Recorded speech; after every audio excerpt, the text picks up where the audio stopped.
Marc chapitre 5e, je commence la lecture au premier verset. Ils arrivèrent à l'autre bord de la mer, dans le pays des Gadaréniens. Aussitôt que Jésus fut hors de la barque, il vint au-devant de lui un homme sortant des sépulcres et possédé d'un esprit impur. Cet homme avait sa demeure dans les sépulcres et personne ne pouvait plus les lier, même avec une chaîne. Car souvent il avait eu des fers aux pieds et avait été lié de chaînes, mais il avait rompu les chaînes et brisé le fer, et personne n'avait la force de les dompter. Il était sans cesse nuit et jour dans les sépulcres, dans les montagnes, criant et se meurtrissant avec de pierres. Ayant vu Jésus de loin, il accourut, se prosterna devant lui. Il s'écria d'une voix forte: qu'y a-t-il entre moi et toi? Très, très important. Lorsque les démons se présentent, il est un seul esprit. Il n'a pas dit qu'y a-t-il entre nous et toi, mais entre moi et toi. Un seul démon parle. Je suis dans le livre de Marc toujours, chapitre 5e, le verset 7. Et s'écria d'une voix forte: qu'y a-t-il entre moi et toi?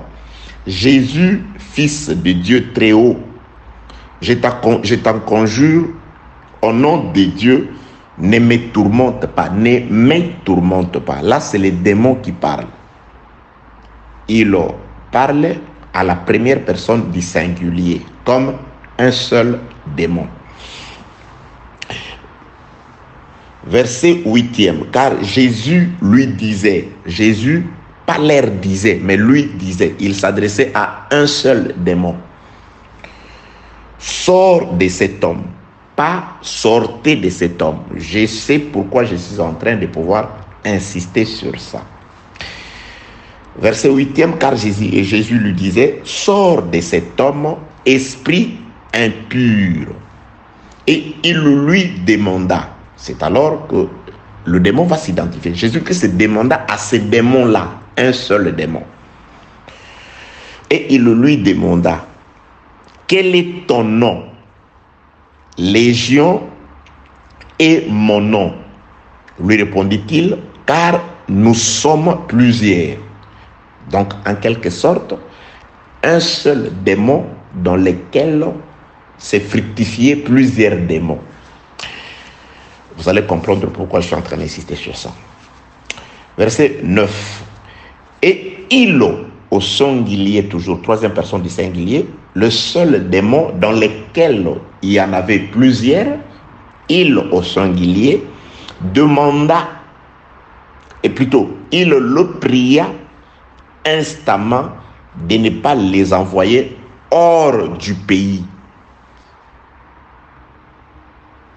Très important, de ne pas les envoyer hors du pays. Donc, ils doivent encore rester dans le pays. Le démon a fait une demande à Jésus-Christ. Le démon a fait une prière. Il a présenté une requête à Dieu. Et Dieu l'a exaucé. Là, c'est aussi un autre enseignement. Verset 9. Et il lui demanda: quel est ton nom? Je reprends. Légion est mon nom, lui répondit-il, car nous sommes plusieurs. Et il les pria notamment de ne pas les renvoyer hors du pays. Il y avait là, vers la montagne, un grand troupeau de pourceaux qui paissaient.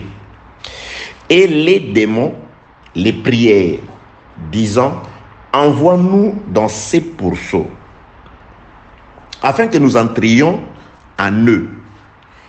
Il leur permit, et les esprits impurs sortirent. C'est-à-dire, lorsque les fous de Gadara, possédés par un esprit démoniaque, s'est approché du Seigneur, C'était un seul esprit qui parlait. Et Jésus-Christ s'adressait à un seul esprit.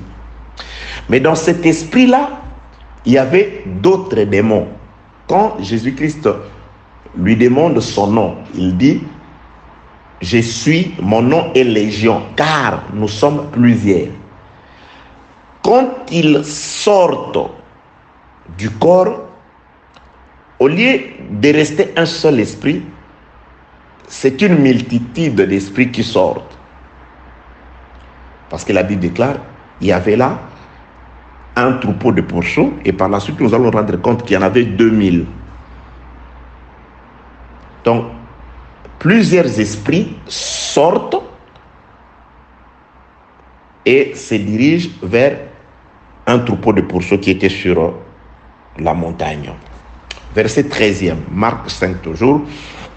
Il leur permit, et les esprits impurs sortirent, entrèrent dans le pourceau, et le troupeau se précipita des pentes escarpées dans la mer. Il y en avait environ 2000, et ils se noyèrent dans la mer. Ceux qui les faisaient paître s'enfuirent et répandirent la nouvelle dans la ville et dans les campagnes. Les gens allèrent voir ce qui était arrivé. Ils vinrent auprès de Jésus. Ils virent les démoniaques, celui qui avait eu la légion, virgule, assis, virgule, vêtu. Donc s'il était debout, maintenant il s'est assis, le repos. Vêtu, s'il était nu, parce qu'il avait toujours les habits déchiquetés, déchirés, d'après la version de Luc, très important. Et là, il était vêtu, il était assis, il n'était plus debout, ça et là, mais il était posé. Il est entré dans le repos après la délivrance. C'est pourquoi une personne délivrée, l'un des signes, d'abord, ça doit être une personne posée, assise. Si c'est un prédicateur, c'est quelqu'un qui est assis dans ce qu'il fait, assis dans les Écritures. On doit te trouver posé, bien-aimé dans le Seigneur. C'est l'un des signes que tu as été délivré, que la parole t'a affranchi, que la parole t'a délivré. Vêtu, tu dois être vêtu de robes blanches, des vêtements blancs. Virgule. Et dans son bon sens, ça c'est très important, dans les bons sens. Et ils furent saisis de frayeur. Que la paix, la grâce et la miséricorde de Dieu soient avec vous. Je vais revenir sur ceci. Mais je voudrais d'abord vous faire un petit récapitulatif de ce sur quoi nous sommes en train d'étudier. Car ça, c'est juste une branche ou un canal par lequel nous sommes entrés pour chercher de quoi nous nourrir sur le chemin qui nous conduit vers Canaan. Que la paix, la grâce, la miséricorde, l'amour, l'assistance, la bénédiction, la lumière du Saint-Esprit soit votre partage au nom de Jésus-Christ. Nous avons besoin du secours de la main de Dieu. Quelle que soit la foi de Lot, quel que soit qu'il avait reçu dans sa maison les anges du Seigneur et qui les a protégés, mais pour sortir de la ville, la Bible déclare qu'il fallait qu'il soit aidé par les anges. Les anges l'ont tenu par la main pour le faire sortir de la ville. Sans le secours du Seigneur, nous ne sommes rien. Sans le secours de Dieu, il nous sera difficile de pouvoir sortir de la mondanité, sortir des désirs de la chair, sortir de tout comportement indigne par rapport à la parole du Seigneur. C'est pourquoi qui veut être guéri, secouru par Dieu, s'approche de Dieu et implore la grâce de Dieu. C'est pourquoi celui qui se voit debout, il doit faire attention et il ne doit pas s'en glorifier. Car nul n'est sauvé ou ne sera sauvé par son propre effort. Nous sommes tous sauvés par la foi au moyen de la grâce. La grâce étant une assistance gratuite qui vient de la part du Seigneur. Qu'est-ce que tu as que tu n'aies reçu de Dieu pour te glorifier? Si tu crains Dieu, c'est une grâce venue de Dieu. Tu ne dois pas t'en glorifier et tu ne dois pas surtout te moquer de ceux qui n'ont pas reçu cette capacité. Tu sais, il y a combien de personnes qui ont aussi besoin, comme toi, de pouvoir abandonner la mauvaise vie, mais ils ne peuvent pas. Ils prennent des décisions, mais ils se retrouvent toujours en train de pouvoir se baigner dans cette boue du péché. Dieu t'a fait grâce, soit aussi par la grâce de Dieu, dans beaucoup d'humilité, un canal par lequel Dieu peut aussi assister les autres. Et toi qui as la volonté de pouvoir sortir de la mauvaise vie, de pouvoir t'aligner dans le rangé de la vérité, dans la voie de la justice, laisse que Dieu t'accompagne, laisse que le Saint-Esprit t'aide, laisse que la puissance du Saint-Esprit se manifeste sur toi, de même que Lot et les sauvés ont été secourus par la main des envoyés de Dieu, que Jésus-Christ, par le Saint-Esprit, l'envoyé de Dieu sur la terre, puisse te secourir et qu'il te fasse sortir de la mauvaise conscience et que par le Saint-Esprit, au moyen de l'enseignement, que la parole purifie ta conscience, que la parole purifie ton cœur, de manière à ce que tu sois aussi un des échantillons de la justice sur la terre, un des ambassades de Dieu sur la terre, que par toi, les gens savent comment vivent les saints, que par toi, les gens voient et écoutent la sagesse infiniment variée de Dieu. Que tu sois une ville céleste construite sur la terre. Que la paix, la grâce, la miséricorde, l'amour, l'assistance et la puissance du Saint-Esprit agissent dans ta vie au nom de Jésus-Christ. Amen. Bien-aimés dans le Seigneur, très chers compatriotes, lisons l'écriture qui nous serve de base dans cette troisième partie. À titre de rappel, nous sommes dans le découronnement du roi de Rabat, audio numéro 15. J'ai toujours rappelé ainsi, car les messages vont sur YouTube, donc la numérotation est d'une importance capitale afin de pouvoir aider les gens dans leur recherche.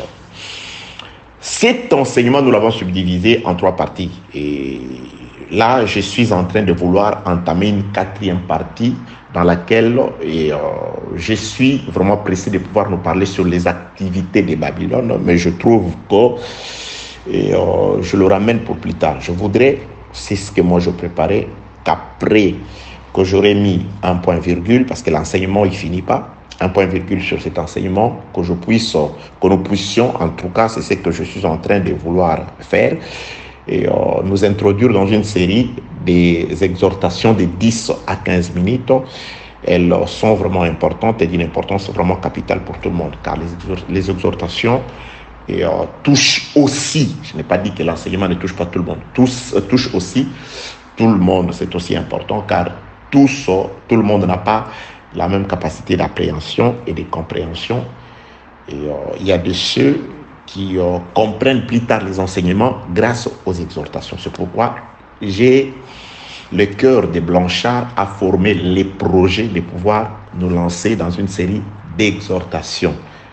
Mais que c'est la volonté de Dieu qui s'accomplisse, que Dieu accomplisse sa volonté de manière à ce que ce qu'il a préparé de mieux vous soit accordé, afin que vous puissiez commencer la marche, l'exode vers la terre promise, et que vous soyez fortifiés sur le chemin, de manière à ce que vous ayez suffisamment de force pour vaincre la tentation et surmonter toutes les épreuves qui sont certaines sur la voie qui nous conduit vers la paix ou la tranquillité éternelle. Donc je suis dans le second livre de Samuel, chapitre 10e, je commence au 29e verset. Retenez la lecture que nous venons de faire dans le livre de Marc, chapitre 5e, où nous avons parlé du fou de Gadara. En tout cas, j'aimerais que nous puissions continuer sur le fou de Gadara. Il y a beaucoup de choses, c'est pourquoi je nous prépare cet enseignement, en tout cas, sur les activités de Babylone, car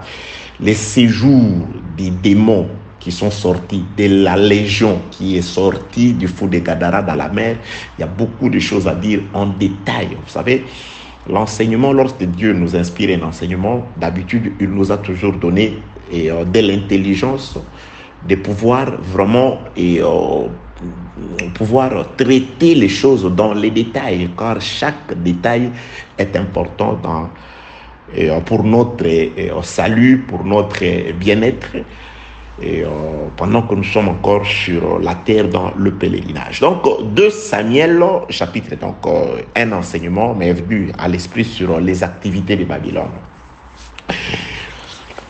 2 Samuel, chapitre 10e, je commence au 29e, chapitre 12e plutôt, 12, chapitre 12, je commence au 29e verset, il est écrit, David rassembla tout le peuple et marcha sur Rabat, il l'attaqua et s'en rendit maître.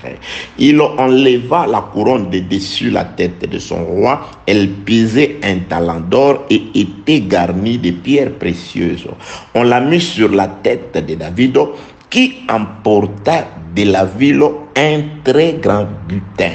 Il fit sortir les habitants et le plaça sous des scies, des herses de fer, des haches de fer, et les fit passer par de fours à briques. Il traita de même toutes les villes des fils d'Ammon. David retourna à Jérusalem avec tout le peuple. Après que David aura vaincu le roi de Rabat, c'est-à-dire l'ennemi, l'impie, David va ramener le peuple qui était sorti, il le ramènera dans un temps de paix à Jérusalem. Il introduira un royaume de paix, un temps de paix de 1000 ans. Donc la révélation des fils de l'homme. Que la paix, la grâce et la miséricorde de Dieu soient avec vous. Bien-aimés dans les Seigneurs, y a-t-il un rapport entre les passages des Écritures, la portion des Écritures sur Marc chapitre 5 que nous avons précédemment lu et cette portion des Écritures que nous venons de lire sur 2 Samuel chapitre 12? Effectivement, il y a un rapport, c'est ce que nous allons voir. Pour toi qui ne tombera que sur cet audio, je fais un rappel que je fais toujours dans tous les audios. Il te suffit juste de pouvoir contacter la personne par qui tu as reçu l'audio. Par lui, il te sera donné des audios qui te manquent.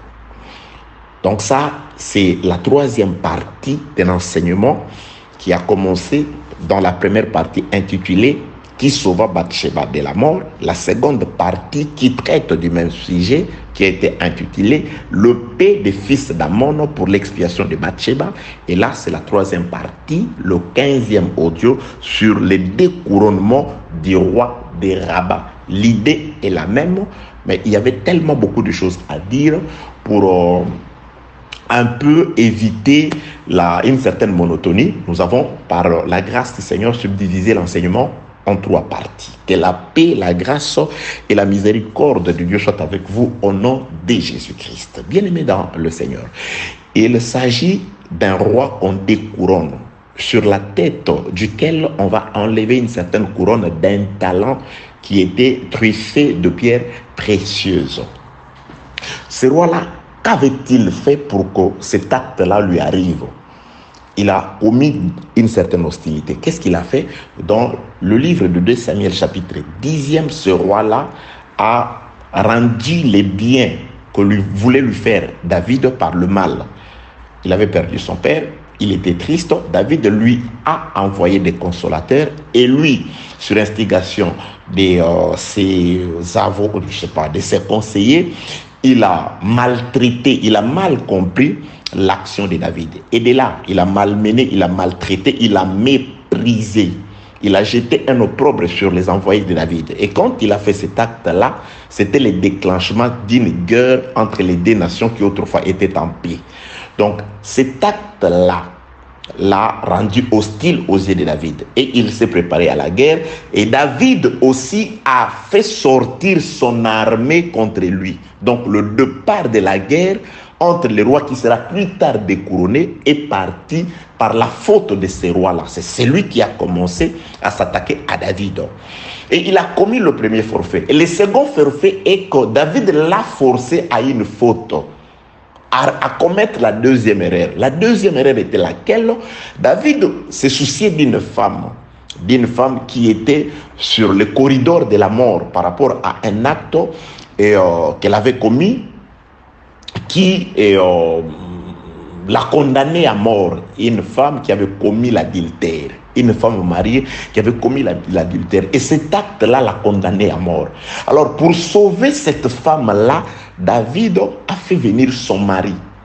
Le mari qui avait doté pour cette femme-là. Le mari qui avait aimé cette femme-là, qui s'appelait Uri. Uri est arrivé sur place. C'était juste une question qu'Uri vivant puisse coucher avec cette femme. De manière à ce que la sémence d'Uri dans Bathsheba couvrirait la faute de Bathsheba. Pas enlèverait, mais couvrirait. Parce que les gens pourraient plus tard dire que non, voilà, Bathsheba est tombée enceinte parce que elle avait plutôt couché avec son mari. Donc, la sémence d'Uri dans Bathsheba, c'est ce que David voulait. Il a fait venir Bathsheba. Il l'a retiré du camp de bataille. Il a fait plutôt venir Uri, afin que Uri descende chez lui et qu'il couche avec sa femme par la sémence qu'Uri donnera à cette femme. Cette femme, son péché sera couvert. Le paix de Lévi qui était sur cette femme s'éloignera d'elle. Voilà, c'est ce que David voulait. Pour avoir des détails sur ce que je suis en train de résumer, il faut écouter la deuxième partie. L'épée de fils d'Ammon pour l'expiation de Bathsheba. Donc, pour l'expiation de Bathsheba, il fallait que le fils d'Ammon puisse ajouter une épée. Une épée sur qui? Sur Uri. Lorsque Uri vivant a refusé de donner sa sémence à Bathsheba pour couvrir son péché, il fallait que David condamne Uri à la mort. Il a écrit une lettre qu'il a remise plutôt entre les mains du Uri. Uri a remis la lettre au chef de l'armée qui était Joab, lettre dans laquelle David demandait à ce que Uri soit placé au plus fort du combat, à l'endroit interdit par les vaillants soldats. Uri a été placé à cet endroit. Les Ammonites, les mêmes Ammonites qui avaient commencé par se rendre hostile à David en méprisant les envoyés de David, c'est ces mêmes Ammonites-là qui ont été utilisés par David. Par eux, Uri, un autre serviteur, est tombé. Uri est mort. C'était une mauvaise nouvelle parce que Israël perdait un vaillant soldat, mais c'était une bonne nouvelle pour la femme. Malgré la mort de son mari, Bathsheba a pleuré et cette mort-là a fait que Bathsheba puisse monter dans le palais royal. Nous avons compris par là que David qui envoie des consolateurs à un roi qui était éprouvé, c'est ça Dieu qui a placé une ambassade, un consolateur dans les jardins, c'était Adam. Le fait que le roi des Ammonites méprise les envoyés de David, c'est l'acte que les serpents avaient fait. Par les serpents, l'ambassade de Dieu est tombée. Par le serpent, le fils de Dieu dans les jardins est mort. Adam est mort par les serpents. C'est le serpent qui passa par la femme et la femme à Adam, la mort survint.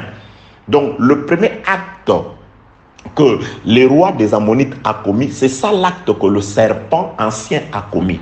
Et la mort est entrée. Et le jour où Adam est tombé, c'est le jour où Dieu a déclenché aussi la guerre. Il a prononcé l'inimitié, il dit, je mettrai l'inimitié entre les deux postérités. La postérité du serpent et la postérité d'Adam par la femme. Donc ce jour-là, une guerre a déclenché aussi dans les jardins. C'est pourquoi je dis ceci. Bien aimé, Genèse chapitre 3, verset 15. Ça, c'est un passage vraiment qui cache beaucoup de choses. Donc c'est un arbre qui cache la forêt. Je mettrai l'inimitié entre les deux postérités. Et Dieu ramène cette inimité jusqu'à une guerre. Il dit, voici toi, ta postérité, écrasera la tête du serpent, écrasera la tête du serpent, et le serpent le mordra au talon. Donc il y avait une guerre qui a commencé. Et pendant que la guerre avait déclenché depuis le jardin d'Éden, Dieu a déclenché la guerre. Il a placé l'inimitié, il a séparé des postérités qui ne pouvaient pas s'entendre, qui ne pouvaient que faire la guerre. Et cette guerre est arrivée jusqu'à la croix, à la mort d'Uri.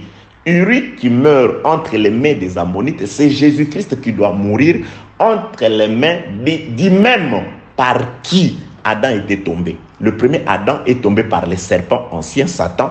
Le deuxième Adam est aussi tombé. Il est mort quant à la chair, toujours par le même. C'est lui qui a fait chuter le premier Adam. C'est celui qui fait chuter quant à la chair le second Adam. Selon qu'il est écrit, lorsque Jésus-Christ y prit les morceaux trempés, le remit plutôt à Judas, Satan entra dans Judas. C'est Satan qui est entré dans Judas. Tout ce que Judas a fait par la suite, c'était par instigation du diable. C'était le diable qui l'a fait. Donc, par le diable, par Satan, le premier Adam est tombé. Par Satan, le second et le dernier Adam est aussi tombé quant à la chair. Par les Ammonites, les envoyés de David, les consolateurs sont tombés. Par les Ammonites, Uri est tombé. Uri tombe, une femme est sanctifiée. Jésus-Christ tombe, nous sommes la femme de Jésus-Christ, nous sommes aujourd'hui sanctifiés. Aujourd'hui, nous nous préparons à monter aussi dans le palais royal, l'enlèvement, notre rencontre avec le Seigneur dans les airs. Pourquoi? Parce que le premier mari, notre mari, est mort pour nous à la croix. La mort de Jésus, oui, un homme est mort. Un homme saint est mort. Un vaillant soldat est tombé dans les champs de bataille. Mais sa mort, c'est pour notre bien. Il a été blessé à cause de nous. Les châtiments qui nous accordent la paix aujourd'hui, dit le frère Ésaïe chapitre 53, est tombé sur lui. Il s'est chargé de nos iniquités. Uri mourait innocent, mais à cause de son amour pour sa femme, il est mort. Uri tout simplement parce qu'il était le mari de Bathsheba. Jésus est mort tout simplement parce qu'il nous a aimés, parce qu'il nous a chéris, parce qu'il s'est déplacé pour aller nous chercher quand nous étions encore de la poussière. Il nous a donné la forme, il a soufflé. Nous sommes devenus ce que nous sommes grâce à Jésus. Donc sa mort, c'est par amour. C'est pourquoi c'est lui qui a écrit les cantiques des cantiques. Il dit quelque part, l'amour de mon époux, de mon ami, est plus fort que la mort. L'amour de Jésus était plus fort que la mort. Il a regardé la mort devant lui. Il a voulu hésiter. Père, si tu peux éloigner pour moi cette coupe. Mais tellement que son amour pour nous était grand, il a accepté de boire cette coupe-là. Il l'a dit dans le livre de Jean chapitre 10. Ma vie, personne ne me la prend. Je la donne car j'ai le pouvoir de la récupérer. Ma vie, je la donne pour amour. Par amour, Jésus-Christ a donné sa vie. C'est ce que Ésaïe dit aussi dans le livre d'Ésaïe chapitre 57. Quand il parle, 57, ne m'en tenez pas regard, 57 ou 58, quand il parle du vrai gène, il dit, le vrai gène, c'est de donner sa propre portion à celui qui a faim. Jésus-Christ a pris sa propre portion, sa propre vie. Il l'a donné à nous qui avions faim, à nous qui étions des affamés, à nous qui étions des sans-abri, à nous qui étions dehors. Il s'est dépouillé lui-même à cause de nous. Ses vêtements, il nous les a revêtis. Il est mort nu. Il a été exposé à l'ignominie, à l'opprobre. Le frère Paul dit, il s'est abaissé pour nous élever. Il était riche, il s'est appauvri pour nous enrichir. Vous voyez le type d'amour qu'avait Jésus ou qu'a Jésus pour nous. C'est pourquoi le frère Paul, poussé par le Saint-Esprit, pose la question. Si Dieu n'a pas épargné son propre Fils, mais il l'a livré pour le sacrifice du péché, ne nous donnera-t-il pas toutes choses avec lui? Bien aimé, quand je vois ce qu'il avait déjà fait pour moi, quand je souffre, quand j'ai des problèmes, parfois mon âme bouillonne au-dedans de moi, me rappelant certaines choses qui me manquent, me rappelant certaines situations difficiles, voulant me conduire parfois à douter de l'existence de Dieu, à douter de l'amour de Dieu. Je pense à ce qu'il a fait pour moi à la croix. Je n'étais pas encore né. Mes parents n'étaient pas encore nés. Mes arrière-grands-parents n'étaient pas encore nés. Mes arrière-arrière-grands-parents n'avaient même... Mais il était déjà mort pour moi. Il s'était déjà sacrifié pour moi. Il avait donné déjà sa vie pour moi. Si je peux aujourd'hui les connaître, moi qui autrefois était appelé païen, gens du dehors, je n'avais pas de droit de citer. Mais aujourd'hui, il m'a introduit dans un temple meilleur. Il est glorieux, Jésus. Je le louerai toujours. Je le glorifierai toujours. Tant que lui, mon Seigneur, m'accordera les véritables souffles de Dieu, les Saint-Esprit, je serai toujours là à te louer, Seigneur. Je serai toujours là à les glorifier, à les sanctifier. C'est pourquoi celui qui a le Saint-Esprit, il ne sèche pas verbalement dans la prière. C'est-à-dire, il ne manque jamais à dire à Dieu quand il est dans la prière avec Dieu. L'amour de Dieu qui bouillonne dans son cœur par la connaissance lui met toujours à la bouche et à l'esprit ce qu'il doit dire à Dieu. Il est tellement merveilleux, c'est pourquoi ceux qui nous accompagnent, ceux avec qui nous sommes dans la prière, nous prenons beaucoup plus de temps de louer ces dieux, de glorifier ces dieux, parce qu'il a tellement déjà beaucoup fait pour nous que lui demander le peu qui nous manque, je ne peux juste... Bien aimé, pour une prière de 5 heures, parfois, je prends juste 2 minutes pour lui parler de certains besoins de la terre. Tout le temps, je ne lui parle que de ce qu'il est pour moi, de ce qu'il a fait, de ce que je voudrais encore qu'il fasse, afin que je puisse toujours rester reconnaissant vis-à-vis de lui, afin que je puisse toujours lui plaire. Bien-aimé, demande à l'homme de pouvoir dominer sur toi. Car si l'homme ne domine pas sur toi, il ne reçoit pas tes désirs. Parce que la promesse, elle est double. Il y a une réflexivité dans la promesse. L'homme domine sur la femme. C'est alors que le désir de la femme sont portés vers le mari. Dites à Jésus de dominer sur toi. Dites à Jésus de visibiliser sa domination. Dites à Jésus de matérialiser sa domination sur toi. Que les hommes disent, ah, celui-là aussi, hein? Même si vous lui dites ça, il ne fera pas parce que lui, c'est tout, c'est Jésus. Vous lui dites ça, c'est Jésus. C'est pourquoi j'ai toujours dit, dans les seigneurs, sœur, ma sœur, écoute-moi, si tu es marié et que les hommes, les gens, ta famille, tes amis ne te disent pas, toi aussi, tu exagères, hein? Ton mari domine sur toi, c'est que tu n'es pas encore arrivé. On doit sentir, même dans ta façon de parler, moi je n'aime pas les rouges parce que mon mari ne l'aime pas. Non, moi je n'aime pas parce que mon mari ne l'aime pas. Oh, oui, voilà une bonne femme. Une bonne femme. Alléluia. Que Dieu vous bénisse au nom de Jésus-Christ. Il n'est pas là, Jésus, mais il est là par l'enseignement. Qu'on le voit en vous à travers l'enseignement. Qu'on les vive en vous à travers l'enseignement. C'est alors que lorsque vous aurez cherché le royaume et la justice de Dieu, tout le reste vous sera donné. C'était jeudi passé, je crois. La nuit du jeudi à vendredi. Effectivement, c'était la nuit pour ceux avec qui on prie. Pour nous ici, c'était vendredi, le matin, vers 7h du matin.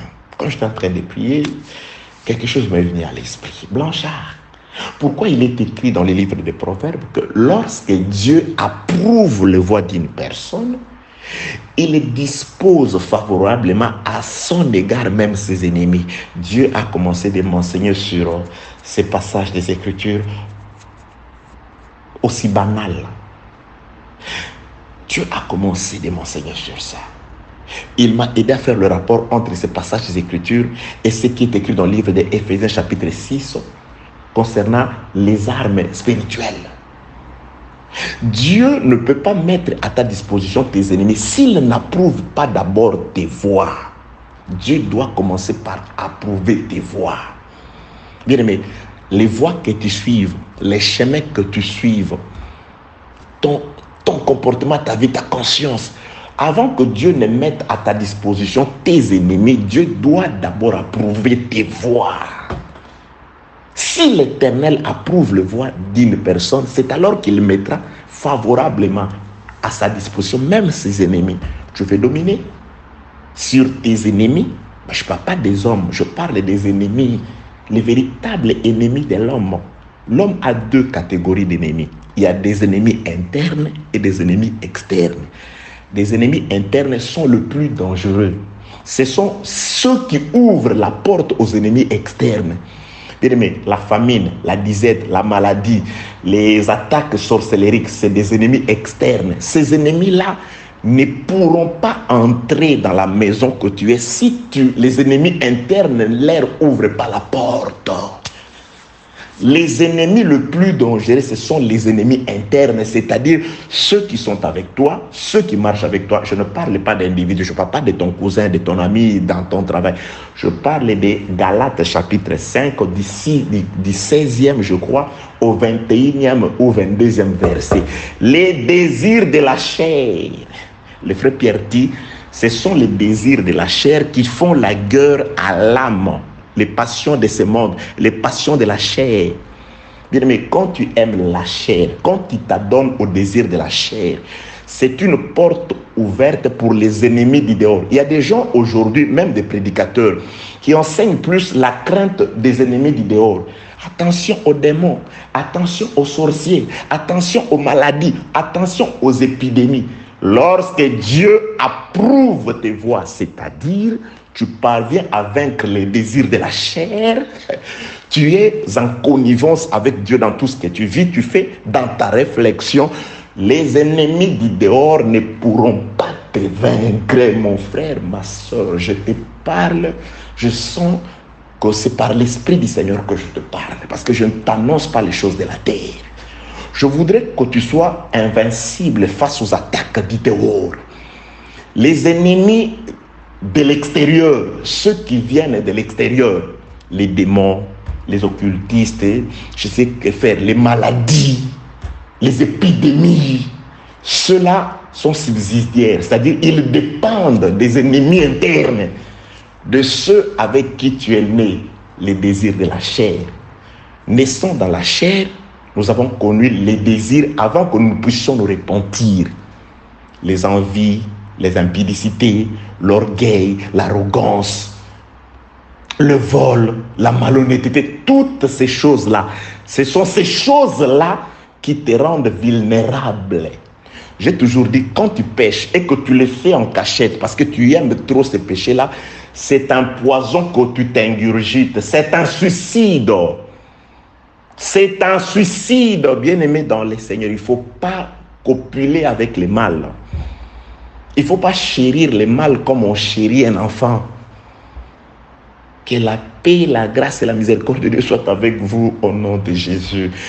Mais pourquoi il nous dit ça? Je ne sais pas, mais Dieu me dit toujours que tout doit être, toutes les révélations, les prophéties. Je vais vous dire certes des choses merveilleuses. Vous nous envoyez beaucoup, je reçois beaucoup de messages de vous. Que Dieu vous bénisse. Vous m'encouragez, vous témoignez Dieu par rapport à ce qu'il fait, par rapport à ses enseignements, ce qu'ils sont en train de faire. Mais je voudrais que toute cette grâce, connaissance, vous m'écrivez à la longueur des journées, que vos yeux s'ouvrent par rapport à la connaissance. Mais je voudrais que toute cette connaissance, que toutes ces révélations et prophéties puissent être construites sur les fondamentaux, les renoncements aux œuvres mortes. Soyez transformés par le renouvellement de l'intelligence. Offrez vos corps à Dieu comme un sacrifice saint, vivant et agréable. Ce qui sera de votre part un culte agréable. Le culte agréable, c'est quand vous vous offrez à Dieu, au Seigneur, à Jésus. Que la paix, la grâce et la miséricorde de Dieu soient avec vous au nom de Jésus-Christ. Donc, bien-aimés dans le Seigneur, voilà ce qui est arrivé. Donc là, je suis dans le résumé, ça nous prend toujours du temps. C'était l'enseignement, donc nous avons pris le temps qu'il fallait, ou nous prendrons encore le temps qu'il nous faudra pour vous enseigner ces choses. L'objectif, ce n'est pas de vous bourrer la tête. Mais l'objectif, ce n'est pas seulement... Vous savez, quand vous allez à l'hôpital et qu'on vous remette des cachets, des comprimés, ou je ne sais pas, et...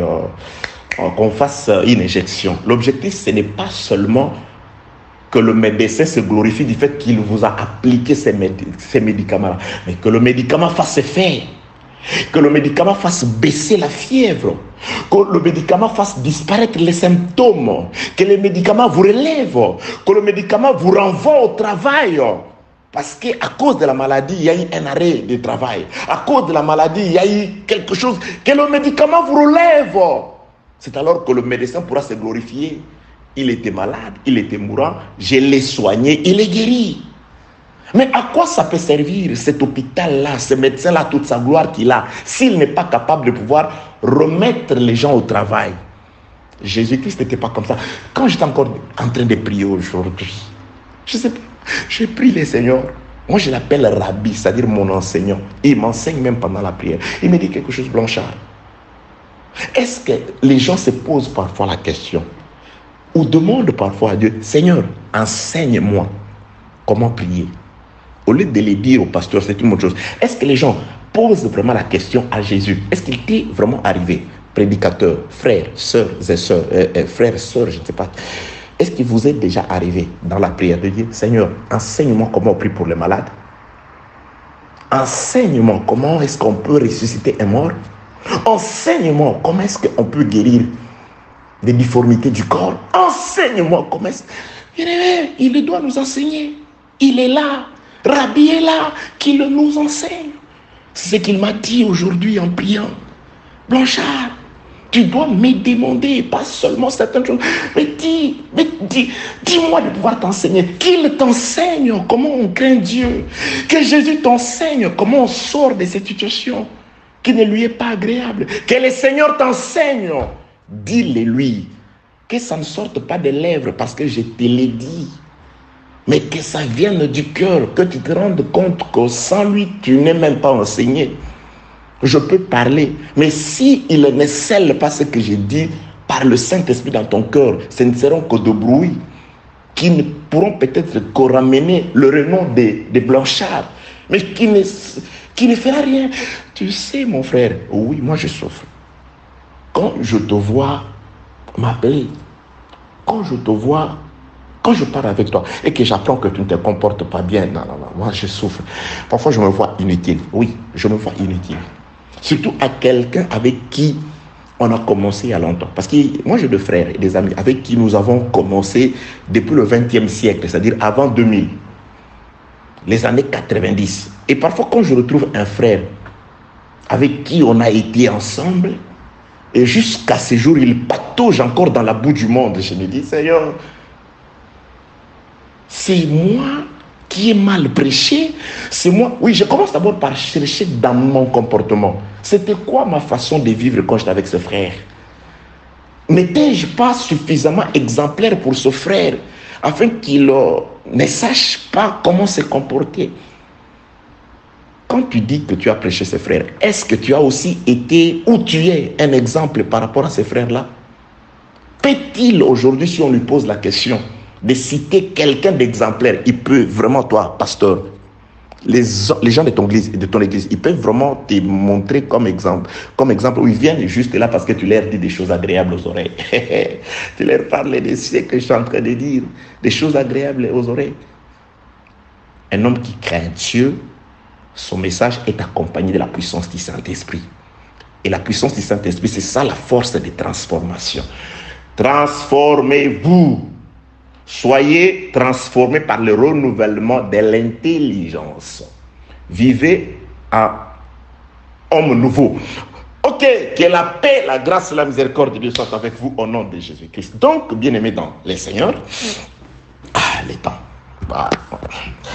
Priez pour que Dieu nous accorde encore le temps de pouvoir vous dire des choses merveilleuses qu'il nous a dit pour vous. J'ai toujours dit, Seigneur, il a dit à ses disciples, je vous ai dit des choses, ce que je vous ai dit dans les ténèbres ou dans la maison, montez sur le toit. Un prédicateur, Dieu doit l'aider à monter sur le toit. Vous savez, monter sur le toit, c'est-à-dire avoir une position élevée afin de crier et que plusieurs vous écoutent. C'est ça la bataille, c'est ce que doit être la bataille d'un homme de Dieu. Seigneur, tu me révèles des choses. Seigneur, tu m'as appelé. Maintenant, je dois escalader pour monter sur le toit. C'est pas facile. Se faire entendre et écouter de plusieurs. Et un prédicateur, il doit être comme Paul. Attendez. Ok. Ouais, je remis quelque chose au Seigneur. 1 Corinthiens chapitre 15, j'aime ça. Écoutez ce que le frère Paul dit. Non, c'est pas le chapitre 15, c'est 11. Seigneur, pardon, que je retrouve ce passage d'écriture. Sinon, ça ne va pas nous aider.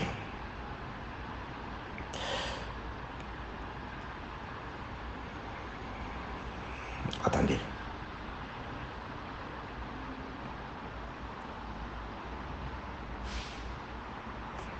Je dois chercher ce passage d'écriture.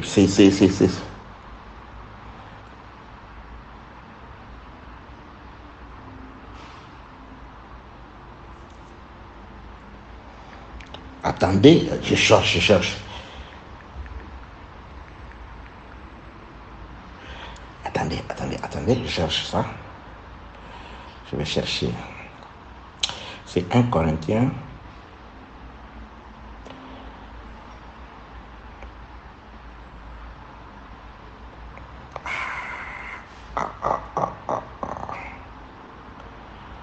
Les passages d'écriture disent, l'évangile que je vous ai annoncé, que vous avez reçu, dans lequel vous avez cru, vous serez sauvés si vous le retenez tel que je vous l'ai enseigné. Et ok, 1 Corinthiens chapitre 15, verset 1er, verset que j'avais, mais pourquoi j'ai encore oublié? J'ai cherché. 1 Corinthiens chapitre 15, le verset 1er. C'est très simple, hein? C'est juste une petite chose qui nous a pris 1 minute, je crois, pour la recherche. 1 Corinthiens chapitre 15, le verset 1er. Je vous rappelle, frères, l'évangile que je vous ai annoncé. Écoutez-moi très bien, très cher prédicateur. Écoutez-moi très bien. Je vous rappelle, frères, l'évangile que je vous ai annoncé. Donc, premièrement, Paul les a annoncé l'évangile. L'évangile que je vous ai annoncé. Virgule. Que vous avez reçu. C'est juste la paragraphe que je cherchais. Que vous avez reçu. Je finis d'abord la lecture. Dans lesquels vous avez persévéré. Et par lesquels vous êtes sauvés.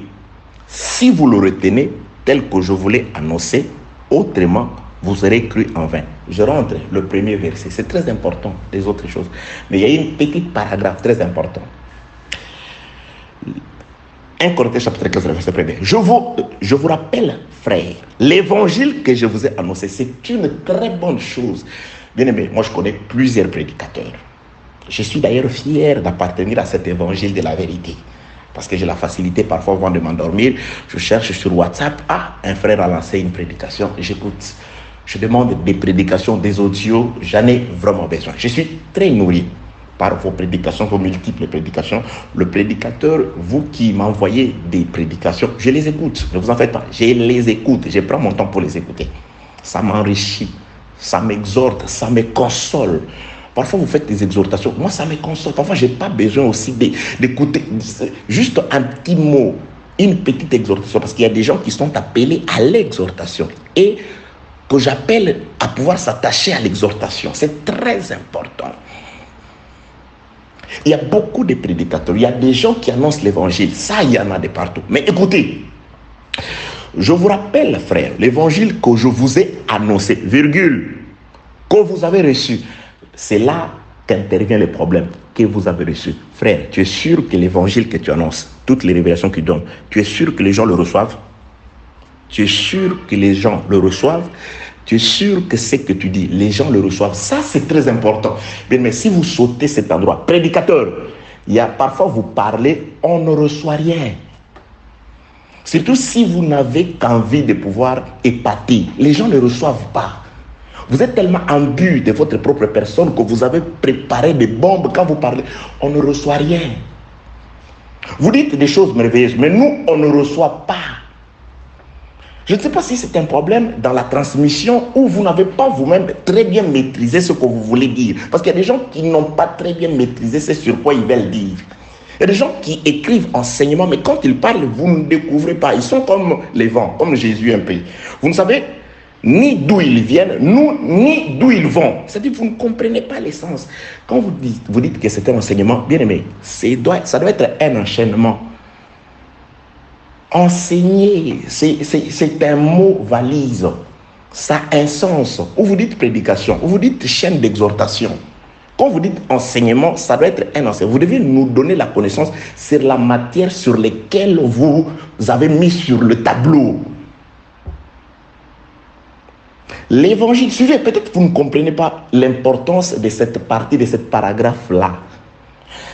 Je vous rappelle, frère, l'évangile que je vous ai annoncé, virgule, que vous avez reçu. Que vous avez reçu. Donc, il ne suffit pas d'annoncer, mais il faut aussi t'assurer que nous recevons, nous les croyants qui sommes assis sur les bancs, on reçoit ce que vous dites, ou ce que vous dites plutôt. Je donne un exemple banal. Parfois, en Afrique, je parle de l'Afrique, de ceux, parce que je sais que je ne prêche pas seulement les Africains. Bien aimés de partout vous qui nous écrivez, je donne parfois certains exemples par rapport à ce que j'ai vécu dans la chair. En Afrique, il nous arrive très souvent, les gens qui sont sortis, il y a tellement un problème de manque d'emploi et de la vie difficile dans beaucoup de pays africains, du tiers-monde, bref. Parce que je sais qu'il y a le tiers-monde, c'est pas seulement l'Afrique. Et très souvent, ceux qui sont restés au pays dépendent de ceux qui sont allés chercher dehors, de ceux qui sont allés dehors. Les gens qui sont dehors, nous qui sommes dehors, il nous arrive parfois de pouvoir dépanner financièrement, ou nous qui sommes ici en Chine, matériellement, la famille, les amis qui sont restés au pays. On comprend la conjoncture au pays, la situation au pays. Ça se passe que, en tout cas, on aide la famille, c'est une bonne chose ce que vous faites là, bien aimé. Qu'aucun pasteur ne vous interdire de pouvoir aider les vôtres. Celui qui ne prend pas soin des siens, il a renoncé à la foi. C'est un infidèle. Que personne ne vous interdise plutôt de venir en aide aux vôtres. Sous prétexte qu'ils sont sorciers. Non, non, nous on les fait par rapport à la promesse. Ils sont dans les besoins, c'est les nôtres. Ce n'est pas en vain, Dieu a permis que c'est par ces gens-là que tu viennes au monde, ces parents-là. Les frères Paul, quand ils parlent, obéis à ton père, obéissez enfants, obéissez à vos parents. Car c'est le premier commandement avec une promesse. Monter, aller, papa, écriture, papa, enseignement. Mais les frères Paul, la pensée première, c'était il parlait des rapports familiales. Des rapports familiales ou familiaux entre les parents et les enfants. Donc, savoir d'abord, il ne faut pas extrapoler d'abord, allez-y. Non, non, commencez d'abord par terre, explique d'abord. Et le parent, n'irritez pas vos enfants. Donc, c'est-à-dire, il y a un rapport là, il parle des choses de la terre. Alors, là, c'est juste une parenthèse. Il nous arrive parfois d'aider les gens qui sont restés de l'autre côté. Et quand vous leur envoyez quelque chose, vous allez chez Western Union, je ne sais pas, une agence de fret, de transfert d'argent, lorsque vous déposez l'argent, vous donnez l'adresse et les indications de la personne qui va recevoir l'argent au pays. La première chose que vous vous assurez, vous appelez le monsieur, le frère, la famille qui est restée de l'autre côté, vous lui communiquez les codes. Quand vous lui communiquez les codes, mais vous ne vous limitez pas là-bas, surtout si la somme est importante, très souvent, on fait les suivis. C'est pourquoi dans les agences aujourd'hui, il y a un code de suivi qu'on donne. Vous pouvez suivre les trajets de votre don, je ne sais pas, de votre dépôt. Ah, il est arrivé, surtout la marchandise. Nous, quand on dépose la marchandise vous suivez, on vous remet un code, vous allez sur le net, vous suivez pour vous rendre certain que la personne a reçu. Très souvent, on appelle. Hey, tu passes à l'agence, j'ai déjà fait un dépôt pour toi. Le code, 4, 5, ok. Après, vous appelez. Tu es déjà sur place? Oui. Ils t'ont déjà remis? Parce que vous aurez le cœur posé, calme, lorsque vous serez certain que la personne à qui vous avez donné l'argent, il a ou elle a reçu. La personne a reçu les dus. C'est pourquoi les frères Paul, j'ai donné juste cet exemple pour vous ouvrir les yeux par rapport à l'importance que les frères Paul ou le Saint-Esprit m'aident à avoir sur la portion, la paragraphe 2. Je vous rappelle, frère, l'évangile que je vous ai annoncé. Paul a annoncé l'évangile. Lui, il certifie que vous avez reçu. Frère, quand tu nous envoies l'argent, de même que quand tu envoies l'argent au pays ou quand on t'envoie l'argent, la personne qui est là, il appelle parce qu'il veut être certain qu'on t'a remis l'argent. Et il demande d'abord, il demande aussi, tu as reçu combien? Tu as récupéré combien? $1000. Mais non, il devait te donner 1050. Et ils t'ont donné en monnaie locale, mais non, ils t'ont bouffé par rapport à la parité. Oui, on doit être certain. Oh, papa est malade, la famille est malade. Oui, combien? $300 pour l'opération. Ok, je m'en vais, dès que je finis avec le travail, je m'en vais déposer quelque chose. Ça ne suffit pas. Où tu déposes, tu remets, si tu es très occupé, tu vas remettre le code à quelqu'un d'autre qui va vraiment faire le suivi afin de pouvoir se rendre compte que le dû a été perçu, les émoluments ont été reçus. Quand nous vous prêchons l'évangile, je dois être certain que ce que j'ai dit, vous le percevez, vous le recevez. Ce n'est pas en vain que le frère Paul, quand il parle, il pouvait dire, voilà, je vous rappelle frère, que l'évangile que je vous ai annoncé est venu de Dieu, dans lequel vous avez persévéré et par lesquels vous serez sauvés, si vous le retenez. Bien aimé, si l'évangile n'est pas reçu, le reste, la persévérance, le salut est inexistant. Le reste est inexistant. Comment quelqu'un peut-il être sauvé? Je rentre toujours dans cet exemple banal. Il y a un problème de frais d'hôpitaux qui doivent être payés là-bas. Vous déposez l'argent. Et si là, ils ne reçoivent pas l'argent, l'acte que vous avez fait, la bienfaisance, cet acte de bienfaisance que vous avez fait, il est nul, il sera nul. Pourquoi? Parce que votre bonne volonté n'est pas arrivée jusqu'à son terme. On vous remerciera.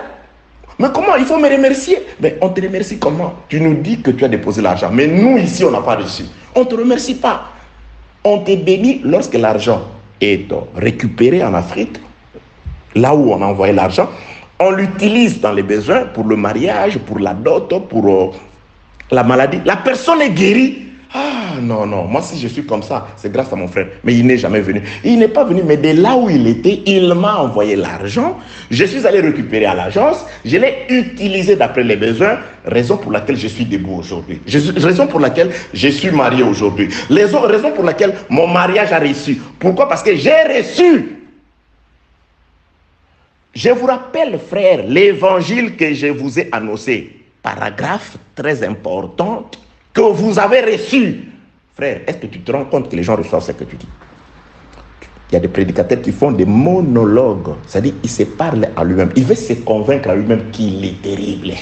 Qu'il est un très bon prédicateur. Il veut se convaincre à lui-même qu'il est un très bon prédicateur. C'est pas ça. Bien aimé, normalement, un prédicateur n'a plus rien à prouver. Parce que Dieu t'a choisi, je suppose. Dieu t'a donné la matière. Mais que ce Dieu-là t'accorde aussi la méthodologie de pouvoir donner ces médicaments-là. Ce n'est pas parce que dans la pharmacie, il y a des analgésiques, il y a des médicaments comme ça que tu dois prendre des médicaments au hasard comme ça, les donner aux patients. Non, non, non, non. Quand on est malade, on te donne certes la médication, ou je ne sais pas, une ordonnance. On t'indique aussi la posologie, comment prendre les médicaments. Car tout médicament est un poison. C'est écrit comme ça. Oui, les médicaments, si vous l'utilisez à contre-indication, ça devient un poison. Nous, quand on grandissait, on savait que les Vermox, c'était les médicaments qu'on prenait pour traiter le vers intestinaux. Mais parfois, certaines filles les utilisaient pour avorter. On n'utilise que les médicaments, mais quand vous l'utilisez à contre-indication, ça devient un poison. Il y a des gens qui se suicidaient jusqu'à ce jour. Il suffit juste de faire, vous exagérez au dosage, vous mourrez. Il y a des gens, pour mourir, ils prennent juste les médicaments à contre-indication.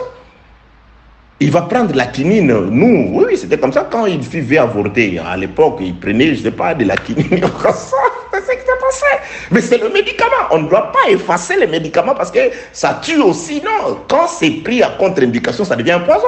La parole, quand c'est prêché à contre-indication, ça devient un poison. Ben oui, ceux qui demandent aux gens de ne pas entrer dans les temples avec des chaussures. Vous voyez, parfois dans certaines églises, ou je ne sais pas, entre guillemets, dans certaines assemblées, on dit déposer, laisser les chaussures dehors. Mais c'est une indication. C'est un médicament qui a été indiqué à quelqu'un. Quelqu'un était malade. Moïse était malade. On lui a dit non, non, non, non, pour guérir de ta maladie. Voilà, la prescription médicale était enlève tes chaussures, car l'endroit où tu te trouves, c'est un lieu saint. Un autre patient était venu aussi, il était malade, Josué. Le médecin lui dit, enlève tes chaussures. Ça, c'était un médicament. Mais aujourd'hui, qu'est-ce que vous faites? Quand aujourd'hui, vous demandez dans votre assemblée que vous considérez devenir les lieux saints, qu'on doit se déchausser, mais c'est un médicament à contre-indication. Ça devient un poison, ça tue, ça dévie, ça introduit l'esprit de l'erreur. Un médicament à contre-indication, bien aimé. La parole aujourd'hui, c'est que tu utilises la parole. C'est qui, parfois, Élie pour guérir l'enfant, il est monté sur l'enfant.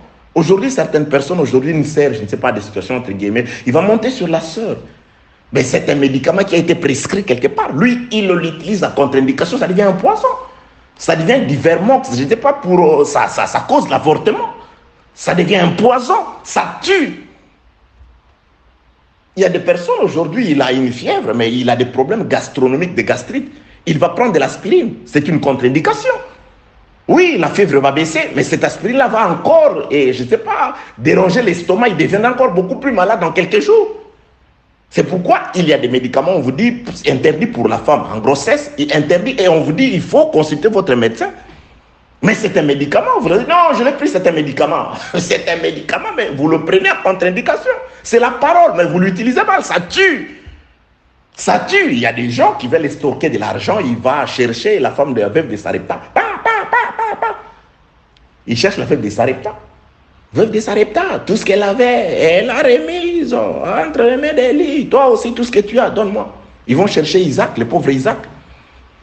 Donne-moi ce que tu as de plus précieux. Donnez Isaac. Il va prendre Isaac, il te demande la télévision, l'argent, il va utiliser Isaac.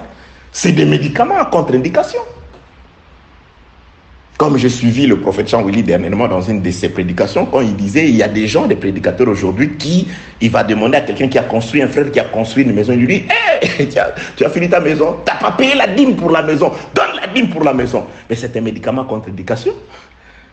Moi, je connais des pasteurs, il va taxer les gens pour la dîme, il dit, donnez l'offrande, plutôt pour le baptême, donnez l'offrande de baptême. C'est un médicament à contre-indication. Que la paix du Seigneur soit avec vous. Parfois, j'étais pour dire, je vous ai donné au départ un verset, je me disais, il fallait que je parte dans ces versets-là. Voilà là où le Seigneur nous a amené dans cette exhortation. Je voudrais juste dire ceci. 1 Corinthiens chapitre 15, je vous rappelle, frères, l'évangile que je vous ai annoncé, très important. Annoncer l'évangile, c'est très important. Mais il y a une paragraphe là. Le frère Paul dit que vous avez reçu. Bien aimé, vous savez, il y a des choses, moi je l'ai toujours dit. Un prédicateur qui ne prie pas assez, il te sera difficile de voir Jésus-Christ dans les Écritures. Tu pourras être là à répéter ce que les gens ont dit. Tu pourras être là à être mathématique dans ce que tu dis. Quand tu prépares quelque chose sur le papier, tu viens, tu ne prêches que ce que tu as préparé. Mais quand tu lis la Bible, tu crains Dieu et que tu pries, Dieu te montrera toujours la voie à faire, la voie à suivre plutôt. Et ce que tu dois faire pour le bien-être du peuple et pour ton bien-être. Tu seras béni. Je te dis, mon frère, tu seras béni. Parfois, tu te plains pour rien, tu es en train de charger les gens à l'église. Voilà, vous ne me donnez pas, vous me laissez à mourir.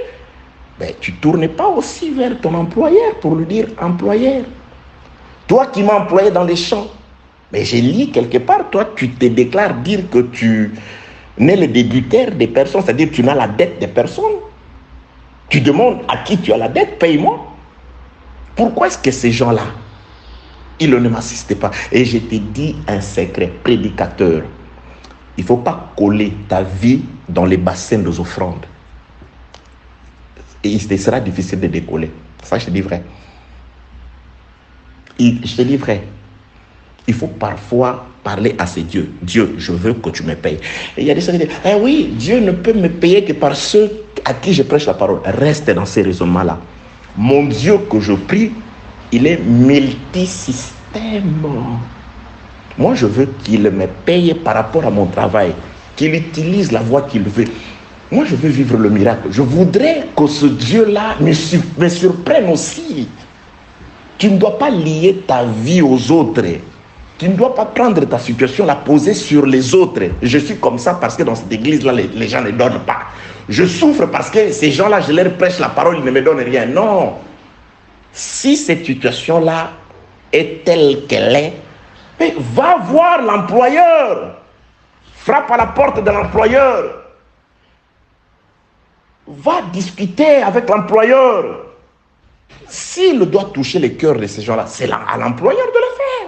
Qui dirait qu'une chose arrive si l'employeur ne l'ordonne? Qui t'a employé? Si tu es un eunuque, par les hommes et pour les hommes, je comprends, c'est pourquoi tu veux que ta vie dépende de ces gens-là. Ok, que la paix, la grâce et la miséricorde de Dieu soient avec vous. Vous allez certainement au début et vous rendre compte qu'il y a un passage d'écriture que nous avons donné. Il fallait qu'on puisse entrer et qu'on Et nous présente le rapport entre ces passages d'écriture et ce que nous sommes en train de dire. Mais retenez ceci, nous sommes dans les découronnements du roi des Rabbins. Aujourd'hui, le Seigneur nous a conduit dans cette exhortation. Je crois à mon égard que Dieu ne fait jamais rien pour rien. Donc, il y a quelque chose qu'il voulait dire à quelqu'un par rapport à ce qui a été dit. Pour aujourd'hui, que celui qui a créé les choses de la terre vous bénisse au nom de Jésus-Christ.